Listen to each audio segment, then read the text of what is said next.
ये chapter number 2 का topic 3 है प्रोडक्ट ऑफ वेक्टर्स के बारे में। प्रोडक्ट ऑफ वेक्टर्स के बारे में पहली कैटेगरी हम लास्ट लेक्चर में पढ़ चुके हैं, जो कि स्केलर प्रोडक्ट या डॉट प्रोडक्ट थी, जिसमें 2 वेक्टर्स को प्रोडक्ट जो था वो स्केलर क्वांटिटी थी। आज हम जो वेक्टर प्रोडक्ट जो है वो डिस्कस करेंगे, जिसमें आपके पास 2 वेक्टर्स मल्टीप्लाई हो रहे हैं और आपके पास आंसर भी वेक्टर आ रहा है। इस वेक्टर प्रोडक्ट को रिप्रेजेंट करने के लिए दोनों वेक्टर के दरमियान जो है वो क्रॉस निशान इस्तेमाल किया जाता है, जिसकी वजह से हम इसको वेक्टर प्रोडक्ट भी कहते हैं और क्रॉस प्रोडक्ट भी कहते हैं। आपके पास ये आपके एक प्लेन है, ये आपके पास ए और बी वेक्टर्स इसी प्लेन में मौजूद हैं। अगर हम ए क्रॉस बी की बात करें कि ए क्रॉस बी जो है, आप 2 प्रोडक्ट हैं, उनको मल्टीप्लाई किया जा रहा है और आपके पास आंसर भी एक वेक्टर होगा। सो ए क्रॉस बी कौन सा वेक्टर होगा, ठीक है, इसके बारे में हम डिस्कस करने जा रहे हैं। सो ए क्रॉस बी की जो मैग्नीट्यूड होगी वो ए बी साइन थीटा के इक्वल होगी, यानी फर्स्ट वेक्टर की मैग्नीट्यूड इनटू सेकंड वेक्टर की magnitude into sine of the angle between them.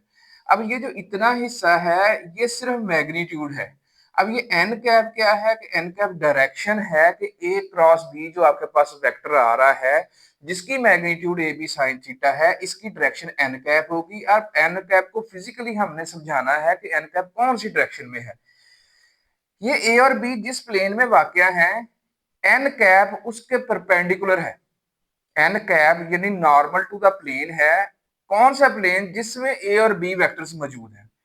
अब इसकी डायरेक्शन जो है वो जानने के लिए हम जो है फर्स्ट हैंड की फिंगर्स को इस्तेमाल करेंगे। इसको ए वेक्टर की डायरेक्शन में रखेंगे और इसको बी वेक्टर की डायरेक्शन में घुमाएंगे, तो अंगूठा जिस तरफ होगा वो हमें एन कैप की डायरेक्शन यानी unit vector in the direction of A cross B. इसका मतलब है ए क्रॉस बी की डायरेक्शन जो है नॉर्मल टू द प्लेन है, जिस प्लेन में ए और बी वाकई हैं, और ए क्रॉस बी की ही डायरेक्शन में जो यूनिट वेक्टर है that is an cap. Hopefully आपको ये बात समझ में आ गई होगी। अगर हम यहाँ पे बी क्रॉस ए की बात करें, तो अभी क्योंकि हम इसको ए क्रॉस बी को हम सीख चुके हैं, अब बी क्रॉस ए की बात करते हैं। इसका मतलब होगा कि बी की मैग्नीट्यूड इनटू ए की magnitude into the sine of the angle between them. और यहाँ पे माइनस एन कैप क्यों लिखा हुआ है, इसको अभी मैं समझाने की कोशिश करता हूँ। देखें, हमने ये जो यूनिट वेक्टर है उसको समझने के लिए हमने ये किया था कि हमने फर्स्ट वेक्टर की डायरेक्शन में उंगलियों को रखा था और सेकंड वेक्टर की डायरेक्शन में घुमाया था। अब हमारे पास चूंकि जो बी कैप है वो फर्स्ट वेक्टर है, अब ए कैप सॉरी जो बी वेक्टर है वो फर्स्ट वेक्टर है, ए जो है वो सेकंड वेक्टर है। अब बी से ए की तरफ हमने आना है, सो हम इसकी उंगलियों को यूं घुमाएंगे और आपका अंगूठा जो है वो डाउनवर्ड होगा। सो जो बी क्रॉस ए की डायरेक्शन है ये वो डाउनवर्ड होगी। अच्छा, अब ये डाउनवर्ड तो हो गई। अब ऊपर को डायरेक्शन थी, उसको कहा हुआ था हमने एन कैप, तो इसके ऑपोजिट जो यूनिट वेक्टर होगा हम उसको कहेंगे माइनस एन कैप।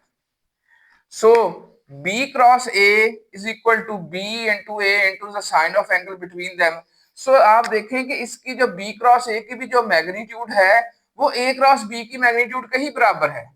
सिर्फ क्या है, डायरेक्शन का फर्क है कि ए क्रॉस बी की डायरेक्शन जो थी वो अपवर्ड थी और बी क्रॉस ए की डायरेक्शन जो है वो डाउनवर्ड है, इसलिए हमने उसके साथ वो माइनस एन कैप लगा दिया यूनिट वेक्टर।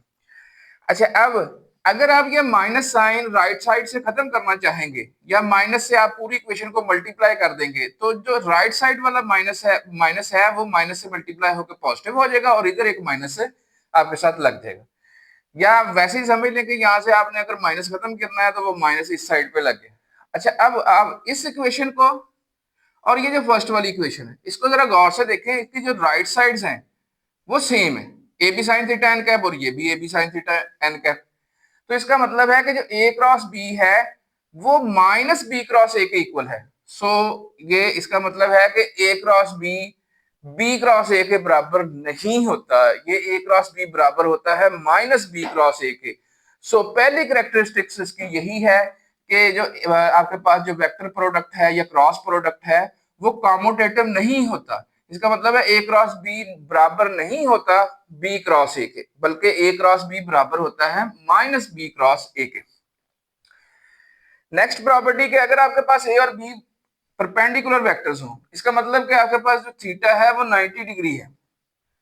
अगर आपके पास थीटा 90 डिग्री है तो जब आप ए क्रॉस बी को खोलेंगे, ए की मैग्नीट्यूड बी की मैग्नीट्यूड तो sine of angle 90 into N cap, आपके पास ये यूनिट वेक्टर आ गया जो कि परपेंडिकुलर डायरेक्शन में है उस प्लेन के जिसमें ए और बी मौजूद है। अब साइन 90 का आंसर आपके पास 1 होता है। सो आपके पास जो है ए क्रॉस बी का आंसर जो है उसकी मैग्नीट्यूड आपके पास ए इंटू बी आएगी जो कि मैक्सिमम है। अच्छा, अब इसके इस करेक्टरिस्टिक को आगे अगर हम बढ़ाते हैं, आपको पता है कि एक्स एक्सिस, वाई एक्सिस और जेड एक्सिस ये म्यूचुअली परपेंडिकुलर होते हैं और ये एंटी क्लॉकवाइज भी होते हैं।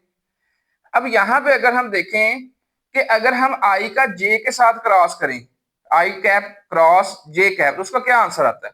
तो डेफिनेशन के मुताबिक चलते हैं।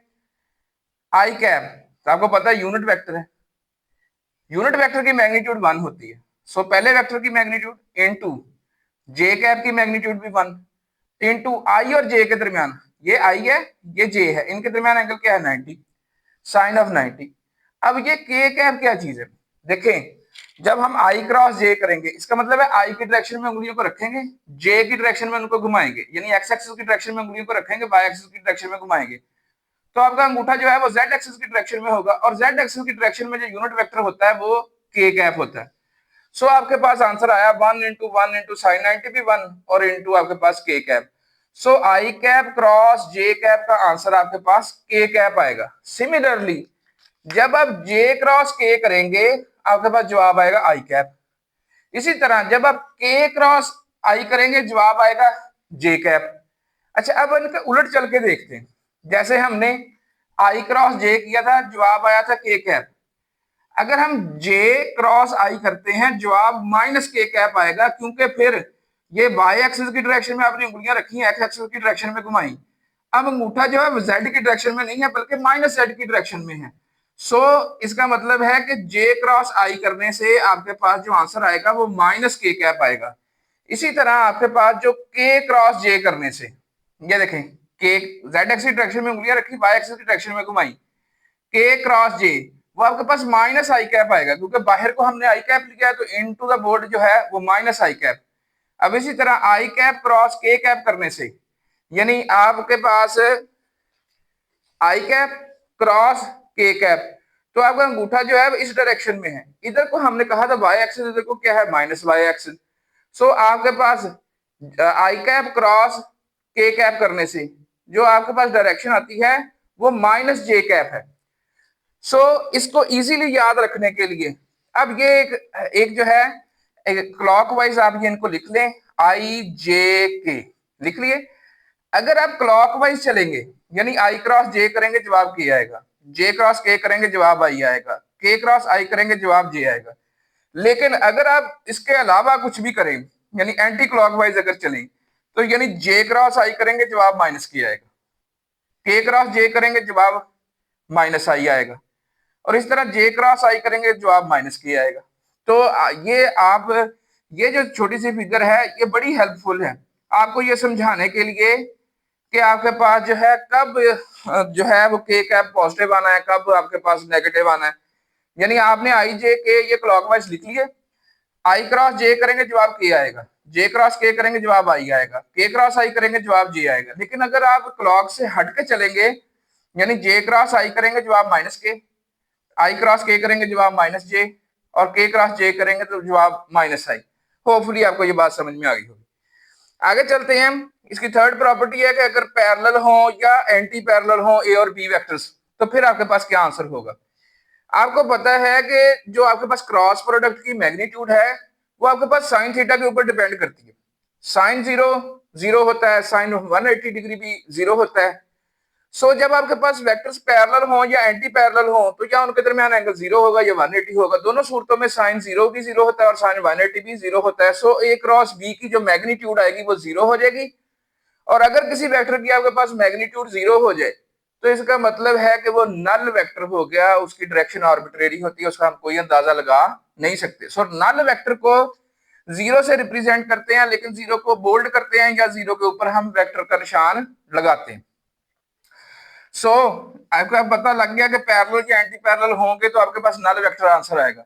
अब इसका मतलब क्या हुआ कि आई कैप का अगर आई कैप के साथ ही क्रॉस लिया जाएगा क्योंकि ये पैरेलल है, तो इनका जवाब नल वेक्टर आएगा। इसी तरह जे क्रॉस जे का जवाब नल वेक्टर आएगा, इसी तरह के क्रॉस के का जवाब नल वेक्टर आएगा। अच्छा, फिर इससे आगे चलते हैं। आपके पास ये ए और बी दो वेक्टर्स हैं किसी प्लेन में। अच्छा, अब इनके दरमियान ये एंगल क्या है? थीटा है। अच्छा, अब ये हम ए क्रॉस बी फाइंड करते हैं। उसका तरीका आपको पता है, फर्स्ट वेक्टर की मैग्नीट्यूड इनटू सेकंड वेक्टर की magnitude into sine of the angle between them, और ये एन कैप यूनिट वेक्टर आ गया। अगर हम सिर्फ मैग्नीट्यूड की बात करें कि ए क्रॉस बी की मैग्नीट्यूड, मैग्नीट्यूड के लिए हम साइड्स पे बार लगा देते हैं, तो ए क्रॉस बी की मैग्नीट्यूड वो ए बी साइन थीटा के इक्वल है। अब ये जो ए बी साइन थीटा है, ये असल में यहाँ पे क्या किस चीज को रिप्रेजेंट कर रहा है? ये जो आपके पास दो एडजेसेंट साइड्स हैं, आप इनकी मदद से जो है एक पैरेललोग्राम बना लें। ये पैरेललोग्राम का जो एरिया होता है, आपको पता है कि ये इसकी कोई सी साइड और उसके ऊपर ये आपके पास जो आल्टीट्यूड होता है। अब ये जो आपके पास बी, ये थीटा के सामने वाली जो साइड है, ये आपके पास बी साइन ऑफ थीटा होगी। अगर हम इस ए को इस बी साइन ऑफ थीटा से मल्टीप्लाई कर दें तो ये आपके पास ये पैरेललोग्राम का एरिया आएगा। सो ए क्रॉस बी की मैग्नीट्यूड भी ए बी साइन थीटा थी। सो इसका मतलब है कि किसी आपके पास क्रॉस प्रोडक्ट की जो मैग्नीट्यूड होती है वो एरिया ऑफ द पैरेललोग्राम होती है, जिसकी जो दो वेक्टर्स गिवन होते हैं वो इसकी दो एडजेसेंट साइड्स के तौर पे बिहेव करते हैं। इससे नेक्स्ट चलते हैं। इसकी जो लास्ट कैरेक्टरिस्टिक्स है बहुत इंपॉर्टेंट है, इसी की मदद से हम बहुत सारे न्यूमेरिकल प्रॉब्लम्स जो हैं वो भी सॉल्व करने जा रहे हैं। बड़ी लेंथी आपको लग रही है, लेकिन इसका जो रिजल्ट है वो बहुत इजी है। तो ये हमने जो न्यूमेरिकल प्रॉब्लम सॉल्व करने हैं उसके लिए हमें ये रिजल्ट ही इस्तेमाल करना पड़ेगा। ये बहुत इजी है, लेकिन आज हम इसको ड्राइव करेंगे कि हमारे पास कैसे ये रिजल्ट आता है। सो आपने ए और बी वेक्टर्स का क्रॉस प्रोडक्ट लेना है। सो हमने ए वेक्टर को भी उसके रेक्टेंगुलर कंपोनेंट्स की फॉर्म में लिख दिया और बी वेक्टर को भी उसके रेक्टेंगुलर कंपोनेंट्स के फॉर्म में लिख दिया। अब यहाँ भी तीन टर्म्स हैं और यहाँ भी तीन टर्म्स हैं। इसका मतलब है कि ये एक टर्म इन तीनों से मल्टीप्लाई होगी, तो आपके पास तीन टर्म्स। ये वाली टर्म भी तीनों से मल्टीप्लाई होगी, तीन और टर्म्स। ये वाली टर्म भी इन तीनों से मल्टीप्लाई होगी, तीन और टर्म्स। इसका मतलब है आपके पास जब ये आप क्रॉस लेंगे तो इसमें आपके पास 9 टर्म्स आएंगी। अब देख लेते हैं कौन कौन सी आएंगी। ये देखें, A X into B X I cap cross I cap, A X into B Y I cap cross J cap, A X into B Z I cap cross K cap. इसी तरह इसकी अब इसकी टर्म आ गई, A Y B X J cross I, A Y B Y J cross J, A Y B Z J cross K. अच्छा, अब उसके बाद इसकी टर्म आ गई, ए जेड बी एक्स के cross I, A Z B Y के cross J, ए Z B Z के क्रॉस के। अच्छा, अब इसको यहां तक तो हमने ये ओपन कर लिया। अब हम दोबारा से कुछ रिवाइज करते हैं कि आई क्रॉस आई का या आई क्रॉस जे का इनके क्या आंसर आए थे। देखें, अगर तो आपके पास आई का क्रॉस आई के साथ हो या जे का जे के साथ हो या के का के साथ हो, उसका जवाब नल वेक्टर है। इसका मतलब है कि आपके पास ये वाली टर्म आई क्रॉस आई वाली, इसका जवाब नल वेक्टर है। So zero magnitude. सो ये वाला जो है आगे फर्दर हमारे पास नहीं आएगा।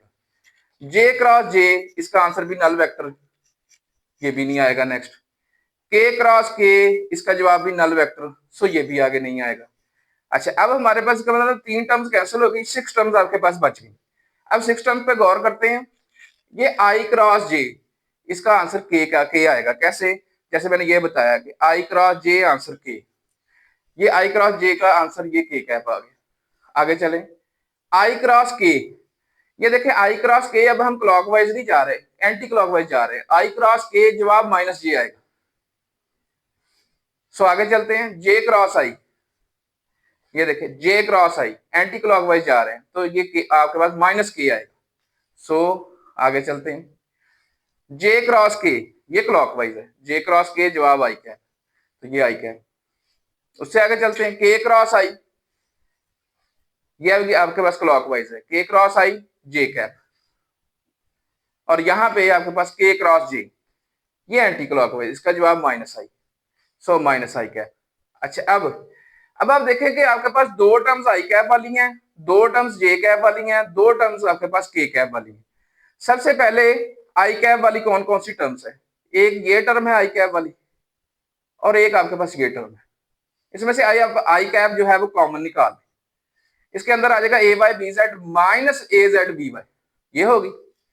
अच्छा, उसके बाद देखिए कि आपके पास जे कैप वाली कौन सी टर्म्स है? जे कैप वाली आपके पास एक टर्म ये पॉजिटिव की है, और एक टर्म ये है, ये नेगेटिव की है। लेकिन आपने इसमें एक सहूलत है, वो आगे एक्सप्रेस की जाएगी। यहां से हमने माइनस जे कैप को कॉमन लेना है। सो आप यहां से माइनस जे कैप को क्या ले लें? कॉमन ले लें। इनसाइड आपके पास आएगा ए एक्स बी जेड। अब ये टर्म जो चीज जमा की थी, माइनस हम बाहर कॉमन ले चुके हैं, तो इस टर्म के साथ भी एक माइनस लगा दे, ताकि ये भी जब ओपन हो तो ये प्लस की हो जाएगी, ए minus A Z B x. अब आपके पास के की दो टर्म्स है, ये जो बची हैं, इनमें से के कॉमन ले लें तो ए एक्स बी वाई माइनस ए वाई बी एक्स, ये आपके पास आ गया। अच्छा, अब हमारे पास जो रिजल्ट है ना, अब ये देखिए, ये हर दफा जब हमने वेक्टर प्रोडक्ट लेना है तो ये सारा काम जो है, इसको करना जो है ये मुश्किल है। ये आपके पास जो रिजल्ट है ना, इसको हम एक डिटर्मिनेंट की सूरत में आराम से जो है वो याद कर सकते हैं, क्योंकि ये एक्चुअली जो है ये एक डिटर्मिनेंट को खोलें तो फिर ये आपके पास चीज बन जाती है। कौन सा डिटर्मिनेंट खोलें? जिसकी आपके ऐसा डिटर्मिनेंट जिसकी आपके पास फर्स्ट रो जो है वो आई जे के कैप हो, और उसकी जो सेकंड जो रो है वो आपके पास ये फर्स्ट वाला वेक्टर हो। यानी अगर ए वेक्टर पहले लिखा हुआ है तो ये ए के रेक्टेंगुलर कंपोनेंट्स आपने तरतीब से लिख देने, ए X A Y A Z. इसी तरह फिर जो सेकंड आपके पास वेक्टर है वो आपने थर्ड रो पे आपने उसके रेक्टेंगुलर कंपोनेंट्स लिख देने हैं, बी एक्स बी वाई और बी जेड। अब इसको जरा खोल के देखें तो आपके पास यही चीज बनेगी। जैसे कि डिटर्मिनेंट अगर मैं खोलूं तो मैं इसको करूंगा कि आई कैप, ये रो भी छोड़ दी, कॉलम भी छोड़ दिया, तो आई कैप के साथ मल्टीप्लाई आपके पास क्या चीज होगी? ये वाला जो 2/2 का डिटर्मिनेंट है, that is A Y B Z minus A Z B Y. तो आप देखेंगे ये आपके पास वही रिजल्ट है। अच्छा, अब आपको पता है कि जब इस डिटर्मिनेंट को खोला जाता है, इसके साथ जैसे इसको फर्स्ट रो के जरिए खोल रहे हैं तो इसके साथ पॉजिटिव आएगा, इसके साथ नेगेटिव आएगा, इसके साथ पॉजिटिव आएगा। अब क्या पास आ गया ये माइनस जे आ गया। इसका मतलब है अब ये जे वाली जो है ये रो भी छोड़ दें और ये कॉलम भी छोड़ दें, आपके पास ये 2/2 का डिटर्मिनेंट आ गया, जिसमें A X A Y B X B Z लिखे हुए। इसको खोलेंगे, minus J cap into A X B Z minus A Z B X, तो ये लिखा हुआ। अब थर्ड, ये जो है फर्स्ट रो के जरिए खोल रहे थे ना, पहले टर्म के साथ आई कैप आया, फिर माइनस जे कैप आया, फिर प्लस के कैप आएगा, तो ये रो भी छोड़ दें, ये कॉलम भी छोड़ दें, आपके पास जो है ए एक्स बी वाई माइनस ए वाई बी एक्स, तो ये लिखा हुआ। इसका मतलब है कि जब हमने ए क्रॉस बी को उसके कंपोनेंट्स की सूरत में खोलना है तो हमें ये काम करने की जरूरत नहीं है। फाइनल रिजल्ट हम ये इस्तेमाल करेंगे, जिसमें हम फर्स्ट रो में लिखेंगे आई जे के, उसके बाद जो अगली दो रोज हैं उसमें हम लिखेंगे कि जो आपके पास फर्स्ट वेक्टर था उसके rectangular components A X A Y और ए जेड, और जो फिर जो सेकंड वेक्टर है उसके rectangular components B X B Y और बी जेड। ये हमारे जो है ये डिटर्मिनेंट फॉर्म जो है हम इसको याद रखेंगे, ये हमारे काफी हेल्पफुल होगा। फिर हम चलते हैं इसका नेक्स्ट इसकी एग्जांपल्स की तरफ कि जैसे जो आपके पास है turning effect of the force है, जिसको हम मोमेंट ऑफ द फोर्स भी कहते हैं, या फोर्स का रोटेशनल एनालॉग कहते हैं, दैट इज टॉर्क। ठीक है, ये आपके पास क्रॉस प्रोडक्ट होता है आर और एफ का, जिसमें फर्स्ट वेक्टर आर है और सेकंड वेक्टर जो है वो एफ है।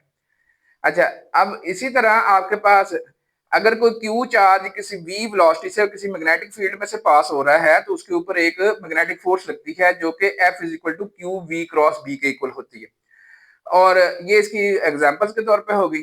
फिर मिलते हैं इंशाल्लाह नेक्स्ट टॉपिक के साथ, hopefully the topic is done.